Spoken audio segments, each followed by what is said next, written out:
बेहद का सुख मिला है प्रभु आपकी कृपा से। खुशियों से मन खिला है प्रभु आपकी कृपा से। जीने का मर्म देकर जीना हमें सिखाया, हमको तो अपने ही हमसे है मिलाया। जीवन नया मिला है प्रभु आपकी कृपा से। बेहद का सुख मिला है प्रभु आपकी कृपा से।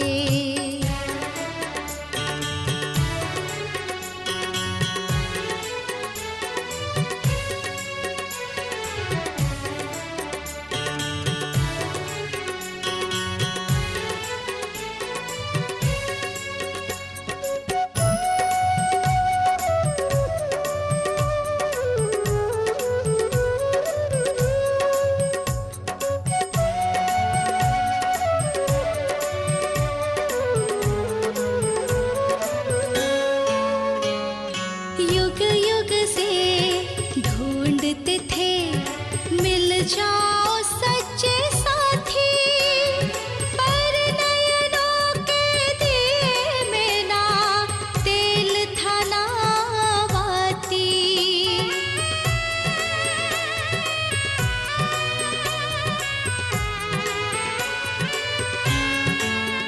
हाँ, युग युग से ढूंढते थे मिल जाओ सच्चे साथी, पर नयनों के दिए में ना तेल था ना बाती। दिया ज्ञान का जला है प्रभु आपकी कृपा से। बेहद का सुख मिला है प्रभु आपकी कृपा से।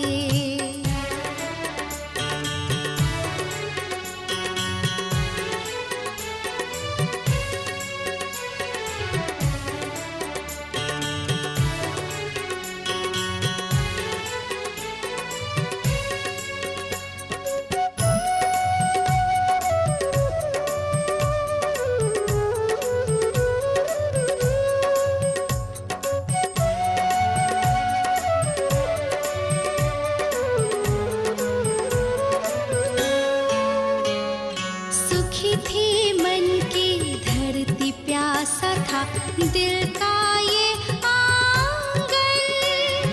थे प्रभु मिलन को तरसे बरसे हो बन के सावन।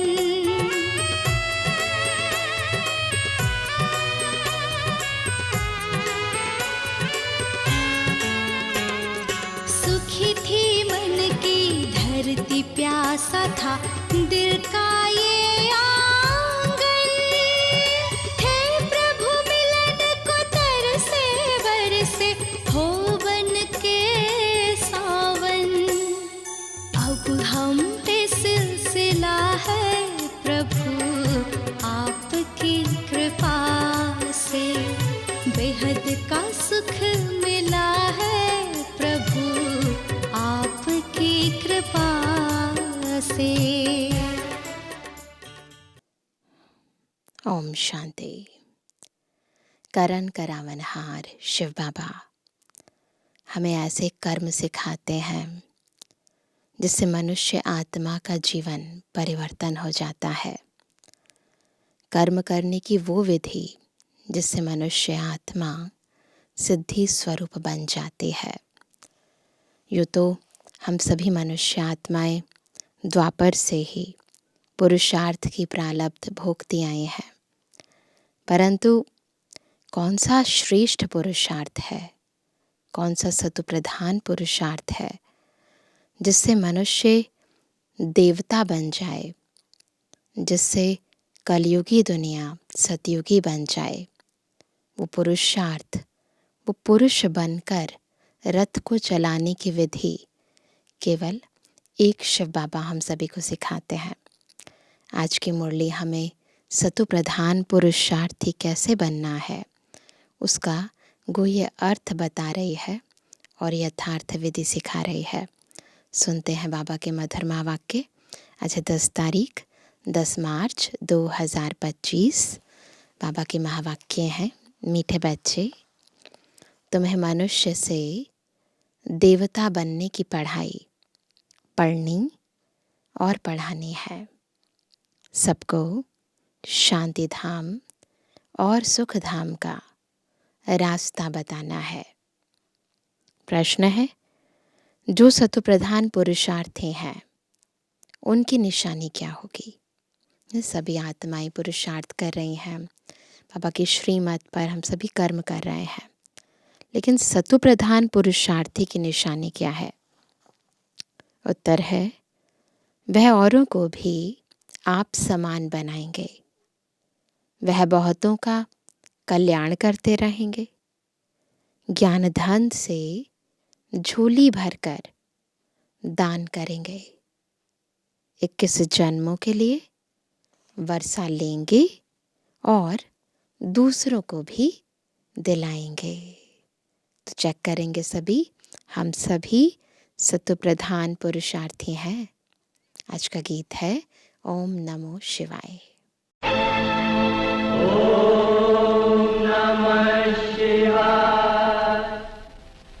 तुमात सहायक स्वामी सखा, तुम ही सबके रखवारे हो।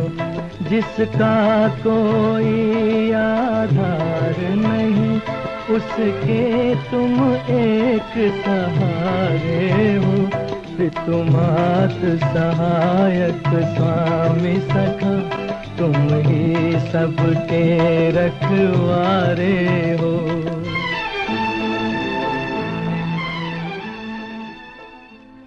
ओम शांति। भक्त जिसकी महिमा करते हैं, तुम उनके सम्मुख बैठे हो तो सभी अनुभव करेंगे कि बाप दादा हमारे सामने और शिव बाबा परम शिक्षक हमें ज्ञान रत्न बांट रहे हैं। तो कितनी खुशी होनी चाहिए। उनको कहते हैं शिवाय नमः। तुमको तो नमः नहीं करना है, नमस्कार नहीं करना है। बाप को बच्चे याद करते हैं, नमः कभी नहीं करते। कभी पिताजी को नमस्ते करते हैं क्या? नहीं। तो बाबा कहते हैं ये भी बाप है, इनसे तुमको वर्षा मिलता है, तुम नमः नहीं करते हो, याद करते हो। तो हमें बाबा को नमस्कार नहीं करना है, याद करना है। जीव की आत्मा याद करती है, बाप ने इस तन का लोन लिया है, वह हमको रास्ता बता रहे हैं। बाप से बेहद का वर्षा कैसे लिया जाता है, तुम भी अच्छी रीति जानते हो। सतयुग है सुख धाम, और जहाँ आत्माएं रहती हैं उसको कहा जाता है शांति धाम। तुम्हारी बुद्धि में है कि हम कहाँ के निवासी हैं, कि हम शांति धाम के वासी हैं। इस कलयुग को कहा जाता है दुख धाम। तुम जानते हो, हम आत्माएं अब स्वर्ग में जाने के लिए, मनुष्य से देवता बनने के लिए पढ़ रही हैं। यह लक्ष्मी नारायण देवताएं हैं ना। मनुष्य से देवता बनना है नई दुनिया के लिए। बाप द्वारा तुम पढ़ते हो। जितना पढ़ेंगे, पढ़ाई में पुरुषार्थ कोई का तीखा होता है, कोई का ढीला होता है। तो बाबा तो पढ़ा रहे हैं, सबको समान पढ़ा रहे हैं, लेकिन फिर जो सुन रहे हैं वो उसको पढ़ने के बाद पुरुषार्थ कैसा कर रहे हैं? तीखा पुरुषार्थ कर रहे हैं या ढीला पुरुषार्थ कर रहे हैं? सतोप्रधान पुरुषार्थी जो होते हैं वह दूसरे को भी आप समान बनाने का नंबरवार पुरुषार्थ कराते हैं। केवल खुद पुरुषार्थ नहीं करते, दूसरे की भी सेवा करते हैं, बहुतों का कल्याण करते हैं। जितना धन से झोली भर कर और दान करेंगे उतना फायदा होगा। ये ज्ञान धन ऐसा है, जितना बांटते हैं उतना बढ़ता है।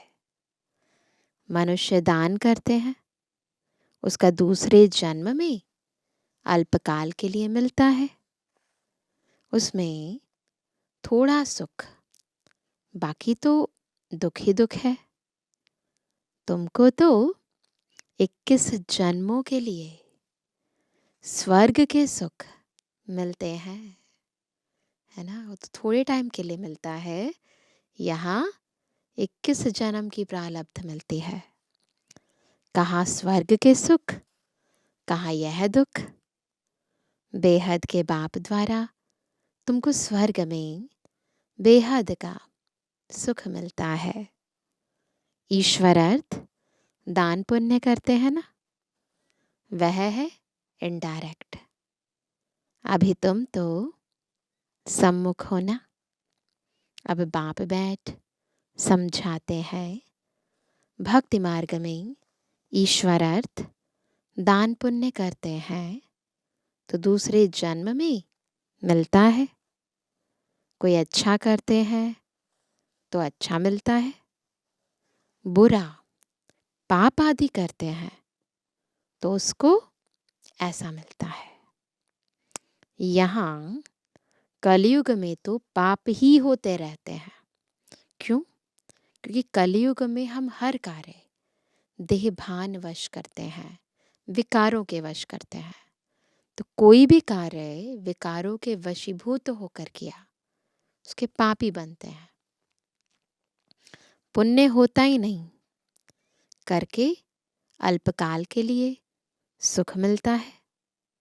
अभी तो तुम भविष्य सतयुग में 21 जन्मों के लिए सदा सुखी बनते हो।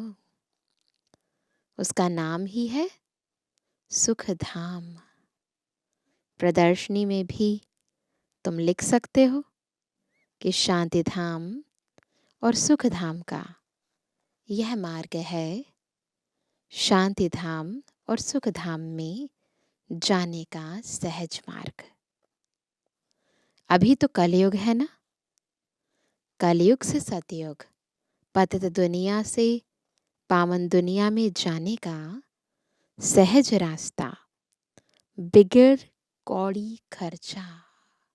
सोचो, आज दुनिया में कुछ भी पाना है उसके लिए कुछ तो खर्चा करना पड़ेगा ना, और यहाँ हम मनुष्य से देवता बन रहे हैं, कलयुग से सतयुग में जा रहे हैं बिगर कौड़ी खर्चा। तो मनुष्य समझें, क्योंकि पत्थर बुद्धि है ना।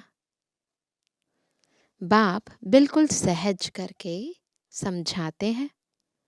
इसका नाम ही है सहज राजयोग, सहज ज्ञान। बाप तुम बच्चों को कितना सेंसिबल बनाते हैं। यह लक्ष्मी नारायण सेंसिबल है ना। भल श्री कृष्ण के लिए क्या क्या लिख दिया है ना, कितनी सारी बातें लिखती है ना श्री कृष्ण जी के लिए। माखन चुराया, कपड़े चुराए। बाबा कहते वह है झूठे कलंक। श्री कृष्ण कहता है, जो दिखाते हैं, मैया मैं नहीं माखन खायो, मना करता है कि मैंने माखन नहीं खाया। अब इसका भी अर्थ नहीं समझते। मैं नहीं माखन खायो तो बाकी खाया किसने? यानी ये स्वर्ग रूपी माखन, ये सारी दुनिया श्री कृष्ण की, है ना, परमात्मा के ज्ञान से उस आत्मा ने इतना पुरुषार्थ किया कि संपूर्ण सृष्टि का मालिक बन गया। तो वो जो मालिकपन की स्मृति है, वो जो मालिकपन का माखन है, वो नंबर 1 प्रिंस श्री कृष्ण को मिलता है। बच्चे को दूध पिलाया जाता है, बच्चे माखन खाएंगे या दूध पिएंगे? यह जो दिखाया है मटकी फोड़ी, ये सब दिखाते हैं ना, श्री कृष्ण जी की जो लीलाएं दिखाते हैं आदि आदि, ऐसी कोई बातें है नहीं। वो तो स्वर्ग का फर्स्ट प्रिंस है। महिमा तो एक शिव बाबा की ही है। दुनिया में और किसकी महिमा है नहीं। इस समय तो सब पतित हैं, परंतु भक्ति मार्ग की भी महिमा है। भक्तमाला भी गाई जाती है ना। फीमेल्स में मीरा का नाम है, मेल्स में नारद मुख्य गाया हुआ है। तुम जानते हो, एक है भक्तमाला, दूसरी है ज्ञान की माला। भक्तमाला से रुद्रमाला के बने हैं, फिर रुद्रमाला से विष्णु की माला बनती है। रुद्रमाला है संगम युग की। यह राज तुम बच्चों की बुद्धि में है। यह बातें तुमको बाप सम्मुख बैठ समझाते हैं। सम्मुख जब बैठते हो तो तुम्हारे रोमांच खड़े हो जाने चाहिए। अहो सौभाग्य, 100% दुर्भाग्यशाली से हम सौभाग्यशाली बनते हैं। तो ये हमारा भाग्य है। दुनिया की इतनी सारी आत्माओं में से बाबा ने हमें चुना, और हमारे ये कान जिनसे हम ईश्वरीय महावाक्य सुनते हैं और इस ज्ञान के आधार पर अपने जीवन को परिवर्तन करते हैं। कुमारियाँ तो काम कटारी के नीचे गई नहीं है। बाप कहते हैं वह है काम कटारी। ज्ञान को भी कटारी कहते हैं। नहीं, इससे क्या होता है, जब हम ज्ञान बुद्धि में धारण करते हैं तो उससे विकारों का गला कट जाता है, बुराइयों का गला कट जाता है।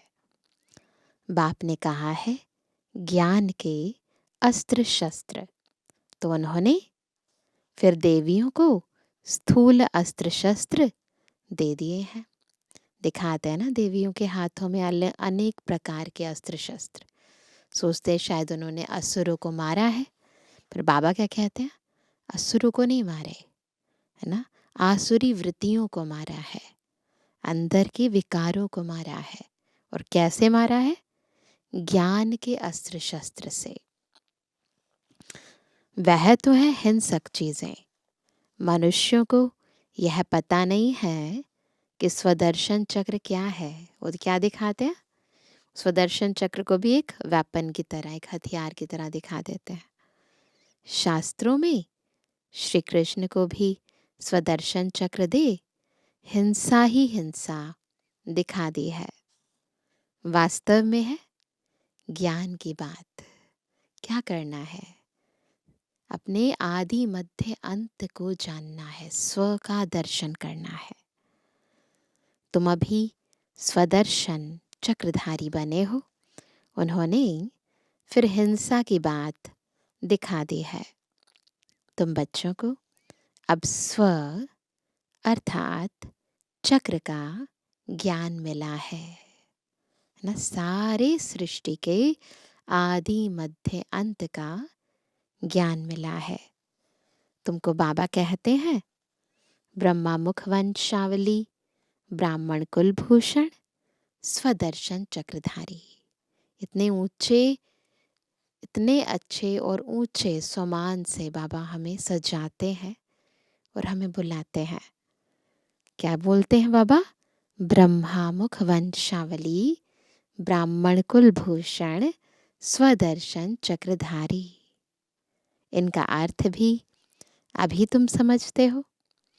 तुम्हारे में सारे 84 जन्मों का और सृष्टि चक्र का ज्ञान है। पहले सतयुग में एक सूर्यवंशी धर्म है, फिर चंद्रवंशी, दोनों को मिलाकर स्वर्ग कहा जाता है।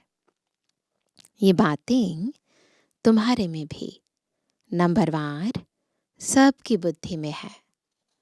जिसे तुमको बाबा ने पढ़ाया है, तुम पढ़कर होशियार हुए हो।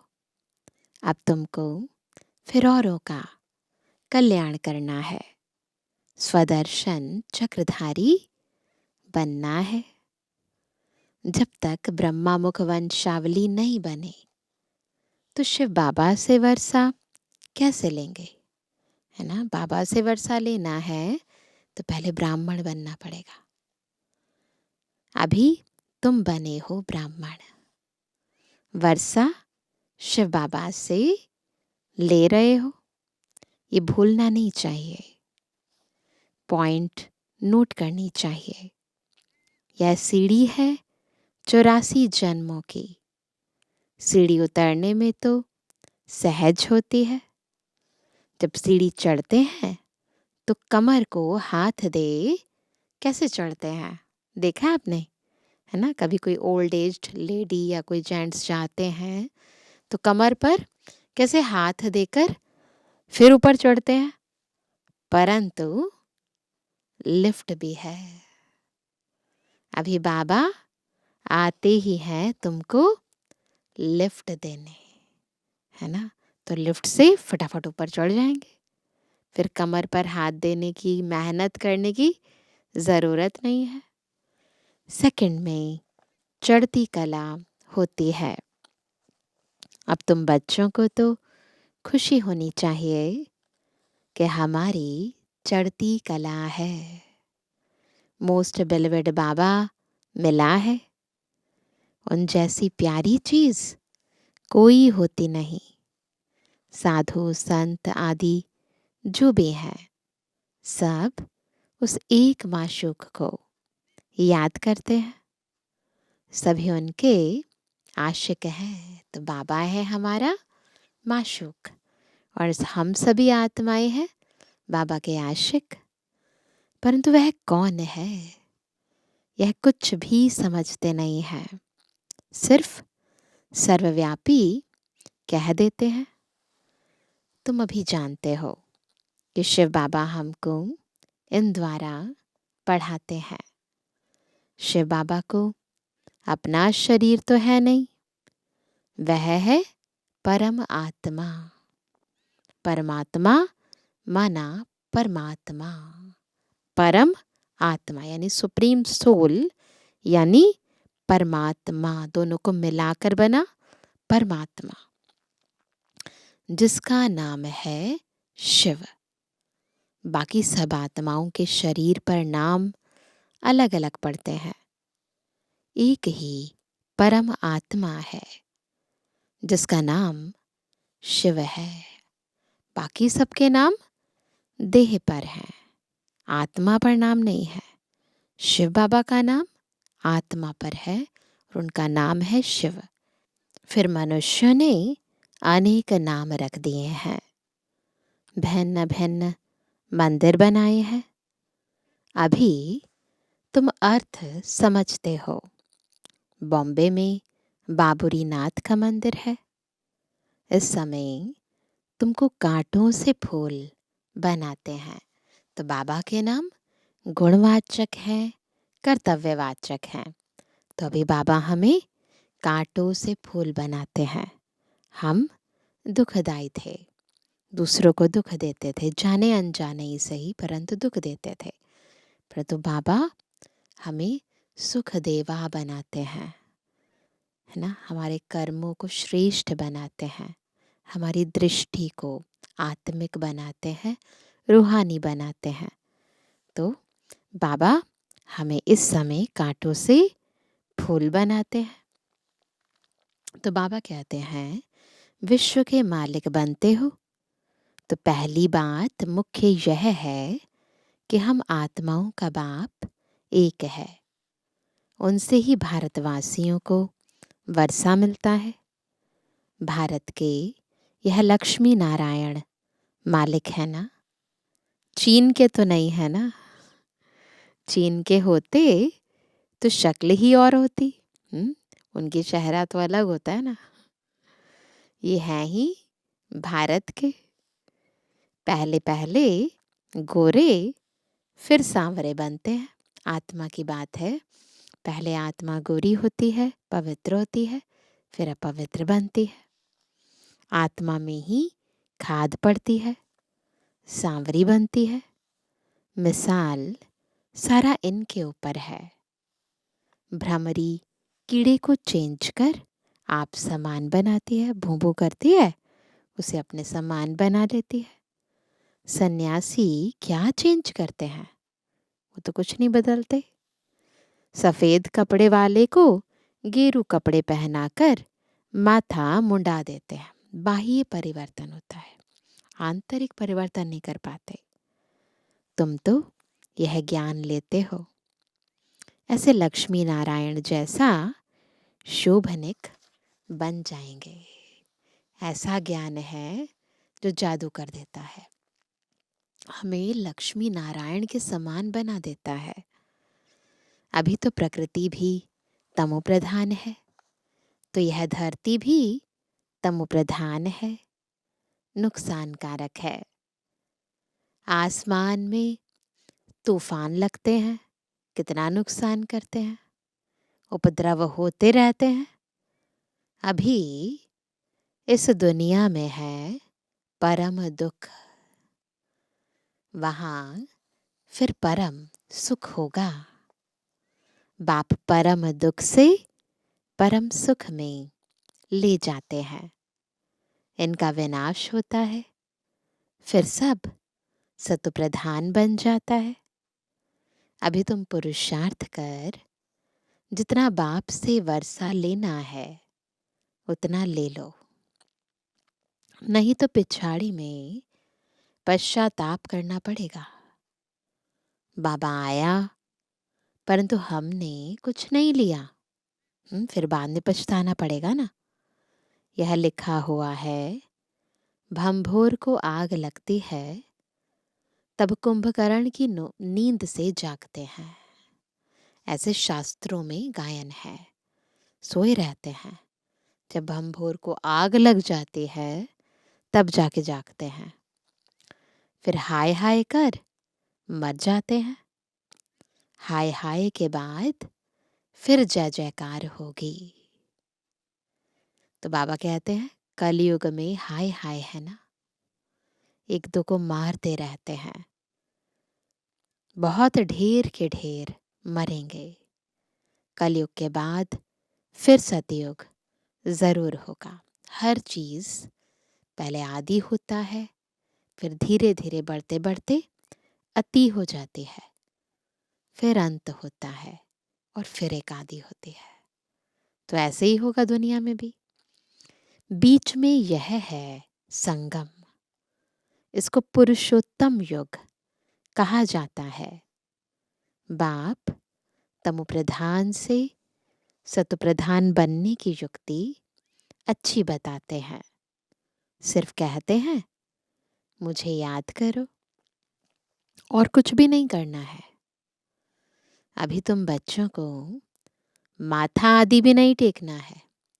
भक्ति मार्ग में कितनी मेहनत करी है ना। बाबा कई बार कहते हैं ना कि अपनी टिप्पण भी घिसाई और उसके बाद फिर माथा भी टेका। फिर क्या किया? समय गया, श्वास गई, शक्ति गई, प्राप्ति क्या हुई? कुछ भी नहीं। तो यहाँ तो कुछ नहीं करना है, माथा भी नहीं टेकना है। बाबा को कोई हाथ जोड़ते हैं तो बाबा कहते ना तो तुम आत्मा को हाथ हैं न बाप को, फिर हाथ किसको जोड़ते हो? शिव बाबा को कोई हाथ जोड़ते हैं क्या? बाबा कहते हैं मैं तो तुम्हें भी आत्मा रूप में देखता हूँ ना, तो ना तुम आत्मा के हाथ हैं न मुझ परमात्मा के हाथ है, फिर हाथ क्यों जोड़ते हो? तो बाबा कहते हैं कलयुगी भक्ति मार्ग का एक भी चिन्ह नहीं होना चाहिए, एक भी चिन्ह। हे आत्मा, तुम हाथ क्यों जोड़ती हो? सिर्फ मुझ बाप को याद करो। याद का मतलब कोई हाथ जोड़ना नहीं है। मनुष्य तो सूर्य को भी हाथ जोड़ेंगे, कोई महात्मा को भी हाथ जोड़ेंगे। तुमको हाथ जोड़ना नहीं है। यह तो मेरा लोन लिया हुआ तन है। परंतु कोई हाथ जोड़ते हैं, है ना? कई लोग होते हैं, मिलते हैं, नमस्ते करते हैं, राम राम करते हैं, राधे राधे करते हैं, तो कोई हाथ जोड़ते हैं तो रिटर्न में जोड़ना पड़ता है। तो ऐसा भी नहीं कि बिल्कुल ज्ञान युक्त ऐसे हो जाएं कि दूसरे का रिगार्ड ना करें। तो ऐसे तो किसी की कोई हमें इज्जत दे रहा है और हम उसकी इज्जत नहीं रखते ना, फिर अच्छी बात नहीं लगती। तो बाबा कहते तो रिटर्न में जोड़ना पड़ता है। तुमको तो यह समझना है कि हम आत्मा है, हमको इस बंधन से छूटकर अब वापस घर जाना है। इनसे तो जैसे नफरत आती है, इस बॉडी से, इस दुनिया से, इस पुराने शरीर को छोड़ देना है। जैसे सर्प का मिसाल है, बिल्कुल जैसे सर्प अपनी केंचुई उतार देता है, नहीं आ जाती है।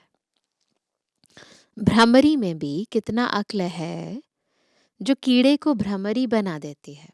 भूं भूं करती है, विष्टा के कीड़े को भ्रमरी बना देती है। तुम बच्चे भी जो विषय सागर में गोते खा रहे हैं, वो क्या करती है? विष्टा के कीड़ों को लाती है। और हम वो आत्माएं जो विषय सागर में गोते खा रहे हैं, उनको उससे निकाल क्षीर सागर में ले जाते हो। अब बाप कहते हैं चलो शांति धाम, बार बार कहते हैं ना, अब घर जाना है। तो बाबा हम बच्चों को भी कहते चलो शांति धाम। मनुष्य शांति के लिए कितना माथा मारते हैं। सन्यासियों को स्वर्ग की जीवन मुक्ति तो मिलती नहीं। हाँ, मुक्ति मिलती है, दुख से छूट शांति धाम में बैठ जाते हैं।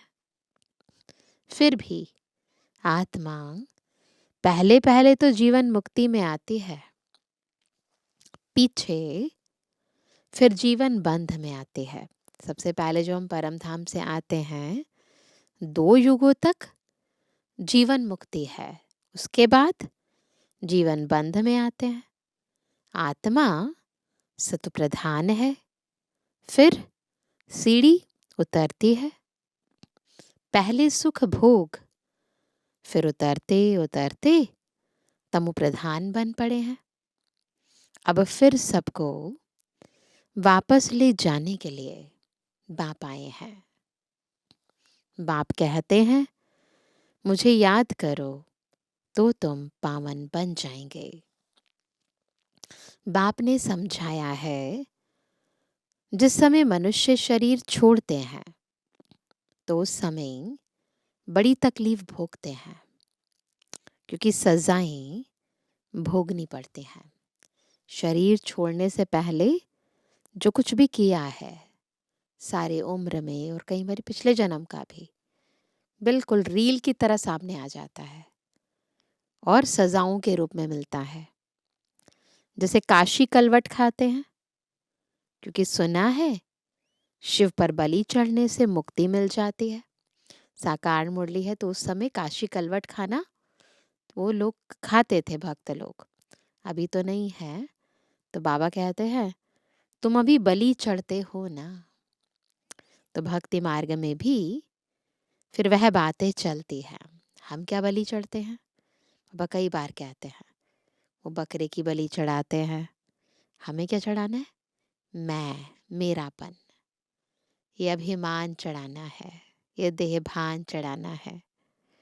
तो बाबा कहते हैं तो शिव पर जाकर बलि चढ़ते हैं। अब बाप समझाते हैं वापस तो कोई जा नहीं सकते। भले वो लोग काशी कलवट खाते थे तो क्या होता था, नीचे गिरते थे, आत्मघात एक तरह से कर देते थे, सोचते थे शिव पर बलि चढ़ गए। लेकिन बाबा कहते हैं मुक्ति को कोई नहीं प्राप्त कर सकता। ठीक है, पिछले जन्मों में जो पाप कर्म किए हैं वो कट जाएंगे, लेकिन संस्कार अभी भी आत्मा में है, दुख देने के संस्कार, विकारों के संस्कार।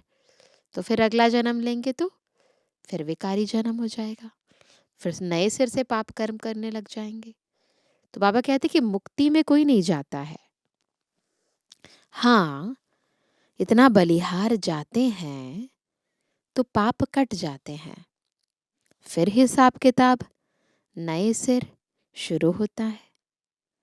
तुम इस सृष्टि चक्र को जान गए हो। अब हम एक एक बात जान गए हैं सृष्टि चक्र का, है ना। सतयुग आदि से लेकर कलयुग अंत तक हम आत्माओं ने क्या क्या किया उसकी डिटेल जान गए हैं। इस समय सबकी उतरती कला है। बाप कहते हैं मैं आकर सर्व की सदगति करता हूँ, सबको घर ले जाता हूँ, पतितों को तो साथ नहीं ले जाऊंगा। इसलिए अब पवित्र बनो तो तुम्हारी ज्योत जग जाएगी।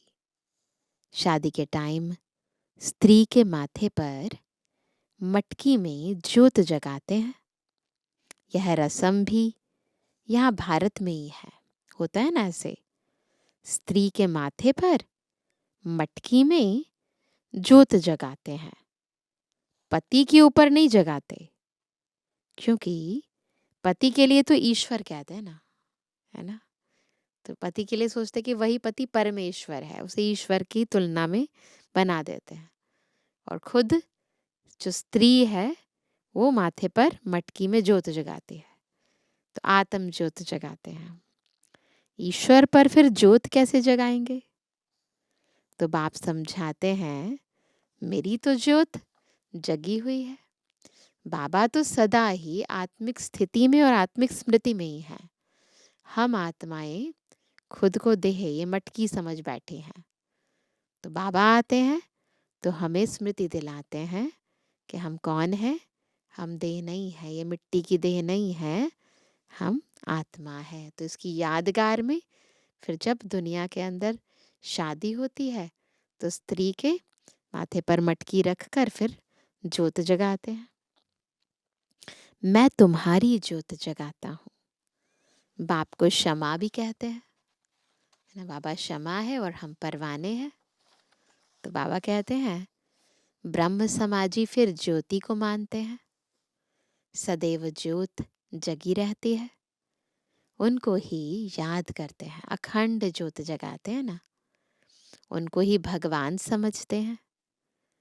दूसरे फिर समझते हैं छोटी ज्योति यानी आत्मा, बड़ी ज्योति यानी परमात्मा में समा जाएगी। ऐसे दिखाते हैं ना, ज्योति ज्योत समाए। अनेक मतें हैं। बाप कहते हैं तुम्हारा धर्म तो अथाह सुख देने वाला है। तुम स्वर्ग में बहुत सुख देखते हो, नई दुनिया में तुम देवता बनते हो। तुम्हारी पढ़ाई है ही भविष्य नई दुनिया के लिए, और सब पढ़ाइयाँ यहाँ के लिए होती हैं।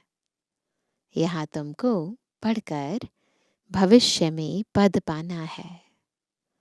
गीता में भी बरोबर राजयोग सिखलाया है। फिर पिछाड़ी में लड़ाई लगी, कुछ भी नहीं रहा। पांडवों के साथ कुत्ता दिखाते हैं, बहुत सारी कहानियां बनाती हैं। अब बाप कहते हैं मैं तुमको गॉड गॉडेस बनाता हूँ। यहाँ तो अनेक प्रकार के दुख देने वाले मनुष्य हैं। काम कटारी चलाए कितना दुखी बनाते हैं। तो अब तुम बच्चों को यह खुशी रहनी चाहिए कि बेहद का बाप, ज्ञान का सागर हमको पढ़ा रहे हैं। मोस्ट बिलीवेड माशूक है। हम आशिक उनको आधा कल्प याद करते हैं।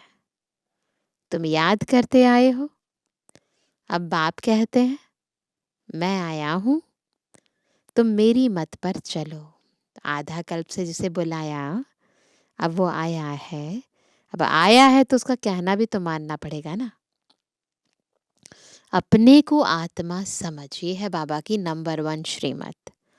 अपने को आत्मा समझ, मुझ बाप को याद करो, दूसरा ना कोई।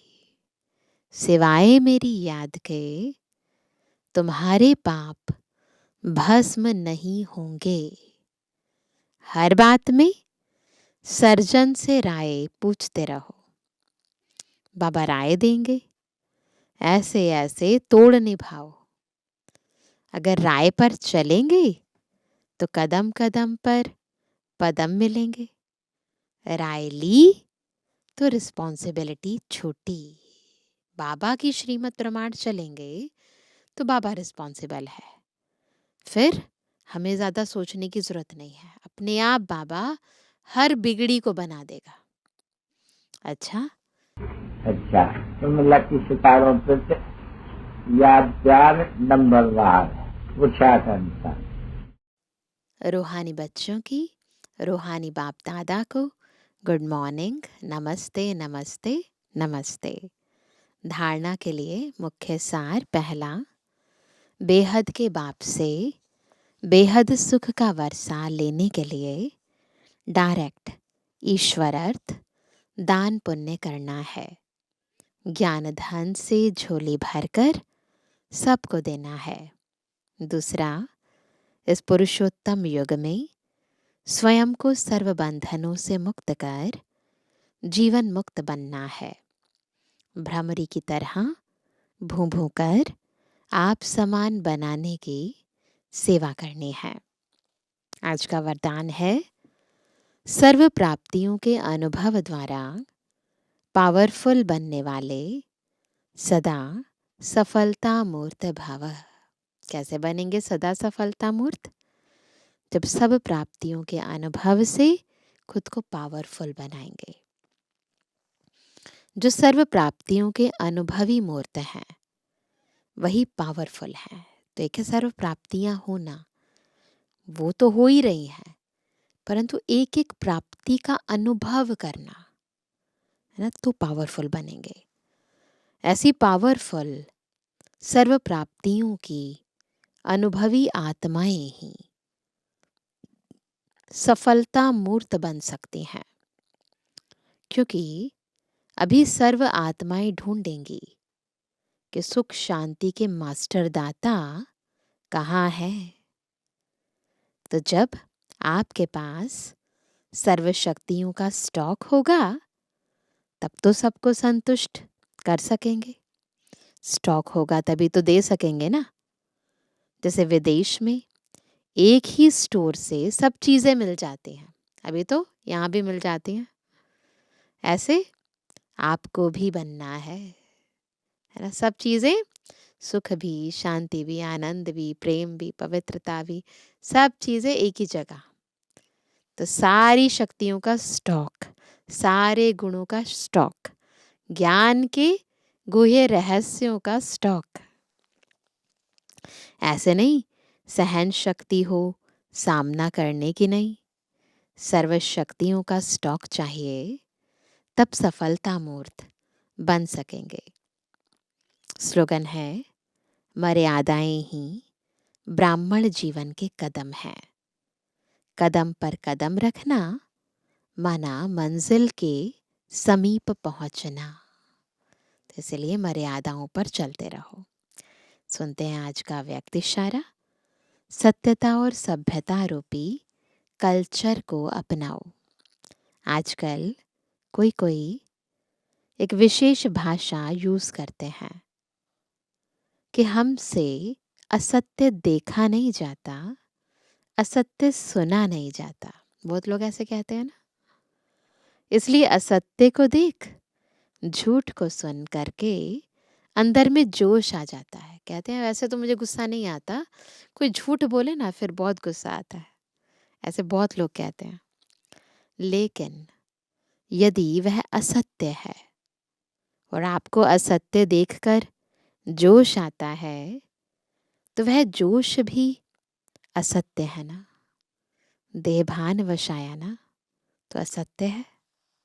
असत्यता को खत्म करने के लिए स्वयं में सत्यता की शक्ति धारण करो। असत्यता से असत्यता को खत्म नहीं कर सकते, तो स्वयं में सत्यता की शक्ति धारण करो, तो दूसरे की असत्यता को भी खत्म कर सकेंगे। अच्छा, ओम शांति।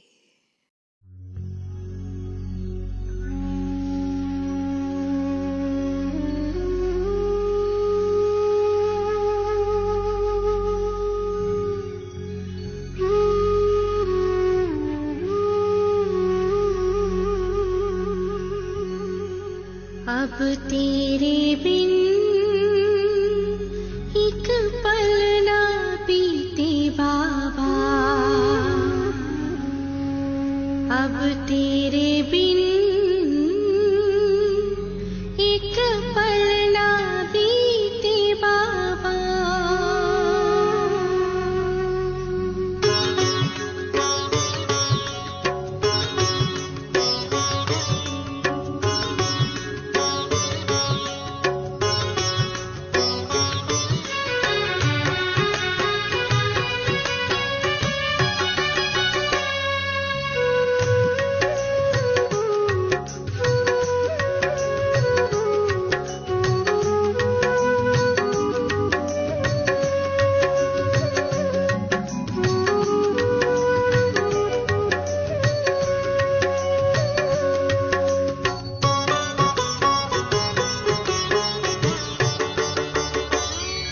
अब तेरे बिन एक पल ना बीते बाबा, अब तेरे बिन एक पल ना बीते बाबा। किस्मत ने है तुझसे मिलाया, देखे अब ये तेरा ही साया, सदियों से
तेरे बिन